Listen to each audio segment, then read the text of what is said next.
భీమవరం అనే ఒక చిన్న పల్లెటూరులో లలిత తన 2 కుమార్తెలతో కలిసి నివసిస్తూ ఉండేది. లలితకు భర్త లేడు.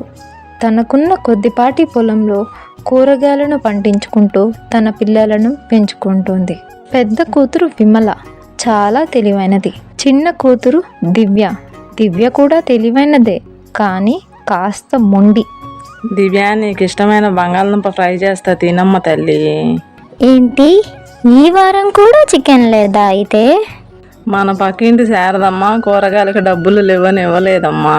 రేపు చికెన్ తెచ్చి వండుతా తల్లి. నా బంగారు తల్లి కదా, బంగాళదుంప కూర చేస్తే ఈ ఒక్క రోజుకు తినేసేయమ్మా. పో అమ్మా, నువ్వు ప్రతిసారి ఇలానే అంటావు. ఎప్పుడూ నేను అడిగింది చెయ్యవు. తన తల్లి పడే కష్టాన్ని అర్థం చేసుకునేది కాదు. ప్రతిరోజు లలిత ఉదయాన్నే నిద్ర లేచి తన పిల్లలకు భోజనం సిద్ధం చేసి పొలానికి వెళ్ళిపోయేది.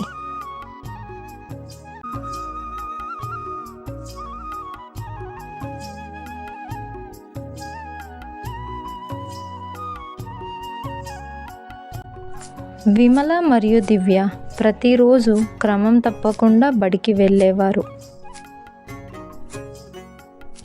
స్కూల్లో దివ్య స్నేహితులు తెచ్చుకున్న కొత్త వాటర్ బాటిల్స్ చూసి దివ్యకు చాలా అసూయ కలిగేది. ఒకరోజు స్కూల్ నుంచి ఇంటికి వచ్చిన దివ్య తన తల్లిని ఇలా అడిగింది. అమ్మా, మా ఫ్రెండ్స్ అందరి దగ్గర కొత్త వాటర్ బాటిల్స్, కొత్త బ్యాగులు ఉన్నాయి. నాకు కూడా కొనివ్వచ్చు కదా? ఎన్ని రోజుల నుంచి అని అడగాలి నిన్ను. కూరగాయల ధరలు తగ్గినాయి అమ్మా. డబ్బులు వచ్చాక మంచి కొత్త బాటిల్ తీసుకొచ్చాను. అంతవరకు ఉన్న బాటిల్తో సర్దుకో తల్లి. తన తల్లి చెప్పిన మాటలకు దివ్య అక్కడి నుండి కోపంగా వెళ్ళిపోయింది. అలా కొద్ది రోజులు గడిచాయి. కొద్ది రోజుల తరువాత స్కూల్ ఉపాధ్యాయులు పిల్లలకు వ్యవసాయం యొక్క గొప్పతనాన్ని తెలపడం కోసం వారిని పొలాలకు తీసుకువెళ్లారు. అక్కడ ఎండలో పనిచేస్తున్న రైతులను చూపించి ఒక ఉపాధ్యాయుడు ఇలా అన్నాడు. పిల్లలు, మీ తల్లిదండ్రులు ఎటువంటి కష్టాలతో మీ భవిష్యత్తు కోసం పోరాడుతున్నారు. మీరు కోరే ఒక్కో వస్తువు వెనుక ఓ చెమట చుక్క ఉంటుంది.